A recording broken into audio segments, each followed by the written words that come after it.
Stepney's visit to Sir Topham Hatt's railway was coming to an end. "We shall miss you," said Sir Topham Hatt. Then he turned his attention to all the other engines. "My railway is very busy, and I'm pleased with you, but you need help. A diesel is all that's available. Please do your best to avoid any disturbances." "What does that mean?" whispered Duck. "That means this diesel is difficult," snapped James. And he was. The diesel surveyed the shed. "Not bad. I've seen worse. At least you're all clean." The engines glared. "It's not your fault, but Sir Topham Hatt should scrap you and get engines like me. A fill of oil, a touch on the starter, and I'm off. No bother, no waiting. They have to fuss round you for hours before you're ready." The engines were furious. Next morning, they held an indignation meeting round the turntable. "Disgraceful. disgusting, Despicable. To say such things to us," cried Donald and Douglas, "is to teach them a lesson we'd be wanting. Now, how do we do it?" Their chance came sooner than expected. The diesel was purring comfortably. An inspector watched a fitter making final adjustments. The wind tugged at the inspector's hat. The diesel was ready. "Look at me, Duck and Stepney. Now I'll show you something." He rolled proudly toward his coaches. Then it happened.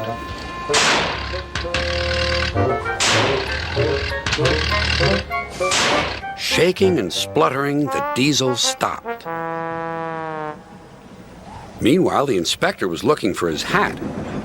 The diesel seethed with fury as Duck and Stepney pushed him back to the shed. "My hat!" exclaimed the inspector. "You've sucked it through your air intake." "Bother your hat.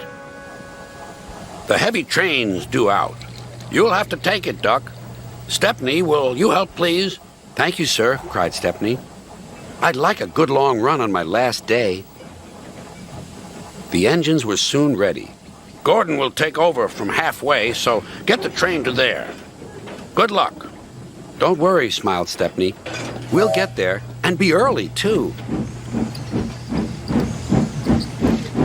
The cavalcade moved carefully over the rails and out to the open line. "Now for a sprint," puffed Stepney. "I'm ready when you are," replied Duck. Soon they were whizzing through Edward Station. And next they charged at Gordon's Hill beyond.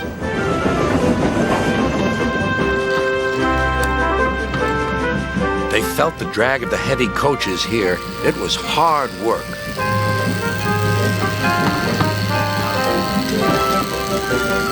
At last they were running smoothly along the line toward the big station.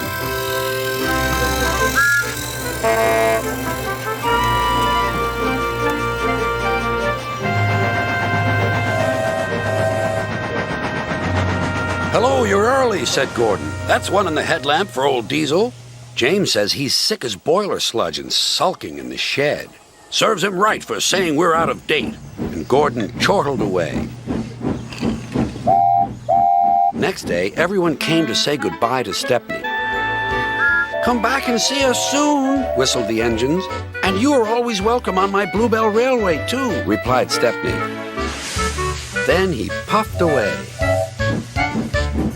And what about Diesel? He'd slipped out while no one was looking.